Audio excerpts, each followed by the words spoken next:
And how did Kano Pillars let go of a 3-goal lead in Makurdi on match day 19 of the Nigerian Professional Football League, a day that actually produced 29 goals across match centers? The game in Makurdi recorded 6 of the goals, with Lobby Stars shaking off an own goal error to rescue a point against the visiting champions. So what is really happening to Kano Pillars? Hello and welcome to Sports This Morning. I'm Cecilia Omogbe. Now let's take a look at the headlines. Of course, we're starting with the Nigerian Professional League. The People's Elephant shocked Rangers in Enugu, with both sides benefiting from the penalty sports. And Team Nigeria leaves the country today for the Special Olympics in Los Angeles, starting this weekend.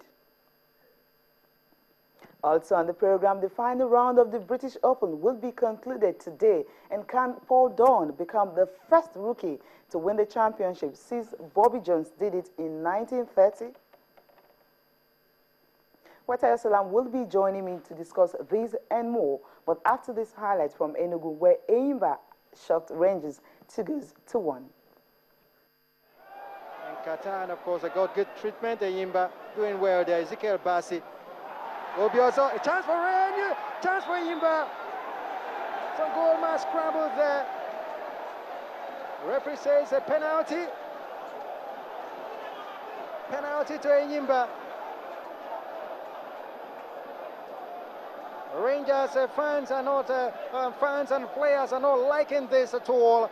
But the referee stands his ground. Awards a penalty to Enyimba International. Would like to see that. You can see what it means to the fans. Ezekiel Bassi weaved his way to the byline, tried as much as he did. He found a way out. Obiozo tried to backheel, but in all of this, the ball trampled upon the hand. I think this angle might show it better.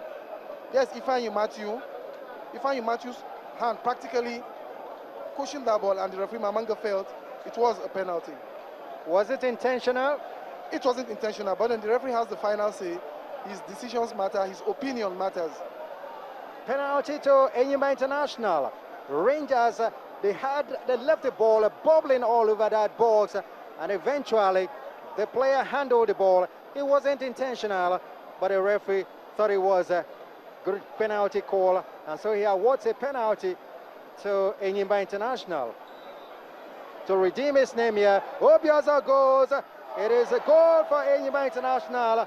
Goal number 1, Christian Obiozo makes no mistake at all from the penalty spot.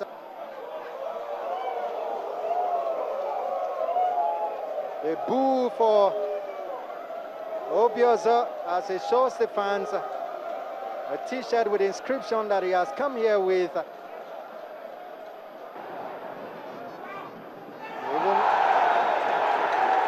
That's a penalty. Enyimba scored through Obiozo's penalty, and it's looking like we're going to see an equalizer, but not yet. Clever substitution there by Coach Imama. You saw Chinedu Dodgy go with everything he has, go into that ball, and missed it. And just when Etim thought he had entered the 18, here it comes. It's 1-1. Rangers coming back strong. The penalty taken there. It's Emenike Alex. Round of applause. Enyimba cutting in, searching for the goal.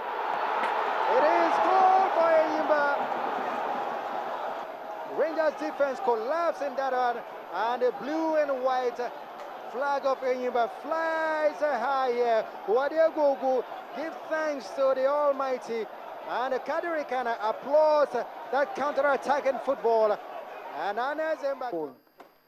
Okay, that was actually the match between Enyimba and Rangers. Of course, we're expecting the third goal to actually come in, how Enyimba were able to win that game 2-1. For Rangers, well, it was a shocker for them. Playing at home, they felt, okay, they can actually defeat the People's Elephant. But for Enyimba, they just didn't let that be, and it was a resounding victory for them. At the end of the day, they are tied on points with Sunshine Stars, and the only difference is Sunshine Stars have scored more goals. That's the reason they're still leading the Nigerian Professional Football League. And of course, it's match day 19 About 29 goals scored across centers, and you see the biggest was actually the game between Lobby Stars and Canopilas. And I ask the question again, how did Canopilas actually let go of 3-goal lead? That's something usually most teams don't recover from. But Lobby Stars were able to recover from 3 goals down. They even scored an own goal. And at the end of the day, it ended 3-3.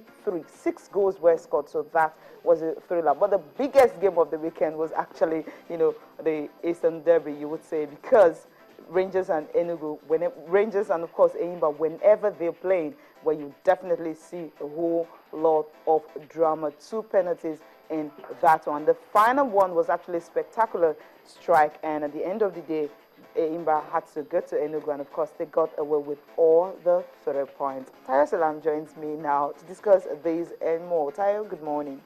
Cecilia, Enyimba, the more I see them play this season, the more I'm convinced they will win the Premier League when it's all said and done. Going all the way to Rangers to get an away win, it's just incredible. And yeah, it's incredible and it's very impressive. And Enyimba, if they continue in this way, then I have no doubt they'll win the Premier League title for a 7th time. No hope for Canopilas at all. 9th position.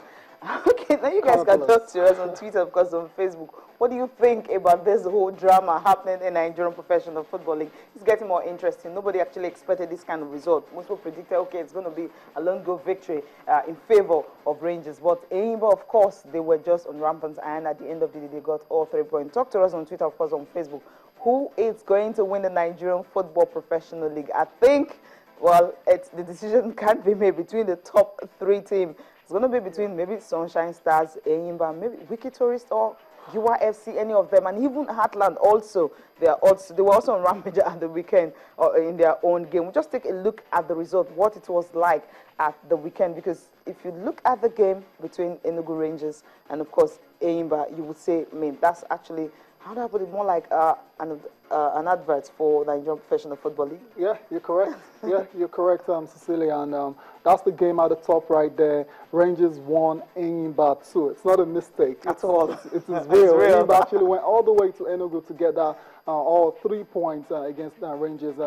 Christian Obiozo on target again. And if you think about the fact that the young man, top scorer last season on form Udo, is out. He's been out for a while now because of injury, and for Rangers and for Enyimba to keep going on, and thanks to Christian Obiozo, who scored I think the 6th goal of the season, then it shows you how well this team is really playing. And talked about Sunshine Stars as well too. They're showing it's not a fluke. They've been very consistent all season. 2-1 over FC Taraba in the Kwara United. Ever since the coach was asked to was suspended, was put on gardening leave or whatever you call it. They've got another win again there over Giwa United. Very convincing one. 3-1 over Giwa FC. Lobby Stars 3-3 against Canopilas. Canopilas' game confirms to me that they will not retain their title. You go 3-0 up. And the game actually produced 2 red cards on both sides, so both sides actually ended the game with 10 men. Yeah, they only have themselves to blame, Cecilia. If you play any football match and you go 3-0 up and you end up drawing the game, then you have to have a second look at yourself. Okemodi, the coach right now, is under intense pressure. I really doubt he's going to survive. He might just pay with his job, but we'll find out definitely. Atlant, 4-0 over Wiki Torres. Those 2 sides, Wiki Torres, they're punching above their weight, but they couldn't handle Atlant. They couldn't handle at all. Bright Ejike scoring again. The 11 of the season over. Yeah, 11 for the season for Bright Ejike. In all, it's been really exciting weekend for Nigerian football. Hopefully, it carries on this way in the second round of the season. Remember, we're at the halfway stage right now. 19 games played already, and I hope it continues this way when the second half of the season starts. Okay, that's what we're hoping for. Of course, if that happens, you will definitely rest assured that, well, a team like them, Heartland, would definitely get a continental ticket, as if they don't win the league. Shooting Stars and Economy Royal. Shooting Stars, of course, with their new coach, Benga Gumote, I think is really doing a wonderful job for them. They got a 2-1 win against Economy Warriors. Nasarawa United and Dolphins ended by lone goal. Abia Warriors and Enyimba by a lone goal. Warrior Wolves and Sharks. Warrior Wolves beating Sharks by 2-1. I thought Sharks were back from losing ways, but right now they're losing again. Aqua United and Bayelsa United ended by a lone goal in favor of Aqua. So what does the top four look like presently now? It is all drama. You have Sunshine Stars up there, followed by Enyimba, and of course you also have Heartland, fourth position for them. And at the bottom, it's really not looking pleasant. Now, that's what you have there. Wiki Tourist, Heartland. I mean, I think the title can be decided between these two sides. And look at the numbers of draws they've had. Look at the numbers of losses they've had. And for Heartland, it wasn't really a good one. 7 losses, just 2 draws. But for Enyimba, 6 draws. I would say about 10 wins, and for Sunshine Stars, 11 wins. And at the end of the day, you have Sunshine Stars and Enyimba tied on the same point, 36-36, but goal difference of 2. Sunshine Stars are leading the pack. Wiki Tourist, of course, third position, 33 points, and Heartland, 32. And bottom 4, not looking pleasant for some teams like Taraba FC, although they've complained they've not been paid salaries for a long time. Dolphins, of course, Sharks have been able to move from that bottom.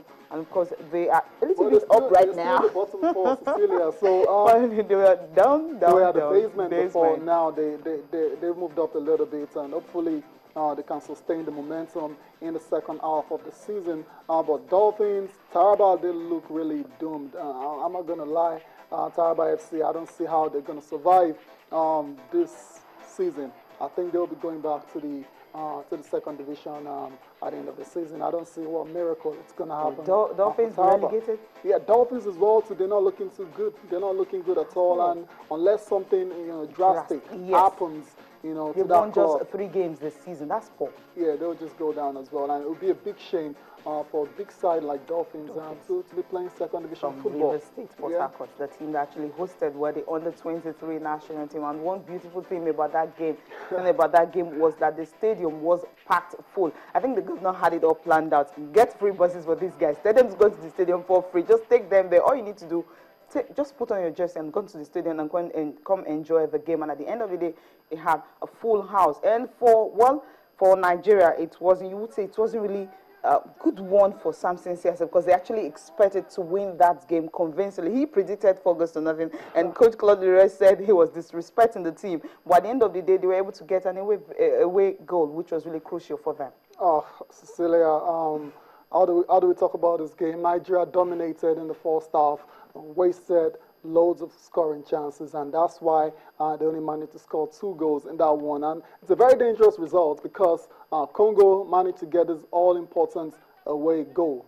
That could be very crucial when the return leg happens soon. But then it's still a win for Nigeria. I thought the guys played okay. It was nothing too spectacular from the under-23 side. And I think that's the second goal right there. Well-worked move with a true pass, square, and that's the goal there by Junior Ajayi. Good goal for him. I thought he had a very good game, Junior Ajayi, for Nigeria. But then the result is what really matters. What? $60,000.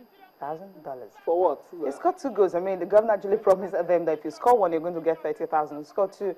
60. Yeah, that's the replay of the goal again. It was a good striker's goal. He knew where the ball was coming, and he just positioned himself very well. And that, I think that's the equalizer for... Yeah, the defense was really slipping here. Yes. And this was what happened. Not a great defending at all. And the goalkeeper he wasn't prepared for it. He wasn't strong enough. And the rebound, of course, was inside. Yeah, so that's the guy. They need to remember him. Yes, that's the goal there that keeps the Congolese alive in the second round. So hopefully the lads can go to Congo and get the job done. But believe me, they're not close to being favorites at all for the return leg. Yeah, because for them to have come down to Port Harcourt and get a goal, it's going to be difficult for Siasa. Siasa was actually saying that the team were wasteful in front of goal. Yeah. They didn't really live up to that. Now another team at the weekend, the Super Falcons, of course, after losing media officer on Thursday, they had to go to the stadium on Saturday and play against Equatorial Guinea. It was a tough contest, and the Super Falcons could not just overpower the Guineans.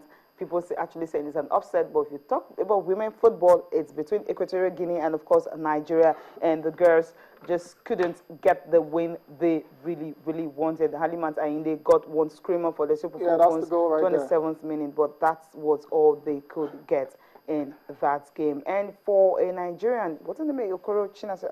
Chinasa, yeah. Chinasa was one actually got I mean, the goal for the Equatorial Guineans, she's supposed to be a Nigerian, but she nationalized for the Guineans and she's playing for them. That's the goal right there. Yeah, the defending there was poor. Yeah, it was poor. It's always been the issue. You know, defense, we talked about this during the World Cup, thinking, okay, when they come back, they should be able to work on that. But with the coach inviting about 36 players and can bring in new players, trying to alter their system and all that, I think they just couldn't maintain that form, and that game ended 1-0. Yeah, not a good result at all. There's no way we can spin this one when you play at home against Equatorial Guinea. Expect to get all 3 points on the win. And get on the driving seat and see how you can just, you know. Yeah, but then drawing 1-1, there's always a chance, there's a slight chance Nigeria can go to Equatorial Guinea, you know, and get the win as well. It's possible, but then... 2 goals, don't concede. Yeah, but it's going to be very hard. I have to say it's a tall order. It would be a very tall order for the Super Falcons to go to Equatorial Guinea and get that win. Remember, the Equatorial Guineans, they've got some sort of reputation as well in Africa. Yes, after Nigeria, they're the second. So it tells you how difficult of a task it's going to be against the Equatorial Guinea. But we can wish them good luck. They will need a lot of luck. Of course, because the coach have actually apologized and he said, well, they were really emotionally down when they played that game. But you would say in football, no excuses. All you have to do the business until you can get the result. That's what Nigerians are waiting for. But he's just optimistic that the second leg will be better for them. Hopefully that's the case. But Cecilia, just to round off on the Super Falcons, I have to say they need a coach. The fact that the man right now in charge is there, you know, temporarily, it's not very good psychologically. The girls don't really know where they're going because they're still thinking in their mind, okay, it might leave, it might not leave. So I think the NFF really have to just, you know, be very strong and, you know, with this one, get a permanent coach for the Super Falcons, so the guy can get working. Well, that should be after the second leg, because it's August 2nd. Yes. So you wouldn't want to alter the plan. Yeah, but they should just get a permanent coach for the Falcons so we can know where we're going. So wish them all the best and see how they can qualify for the Olympics for next year. Remember, in 2012 they were not there; they missed out. This time around, well, it's looking like they might likely miss out. That's if they don't get the result against the Equatorial Guineans.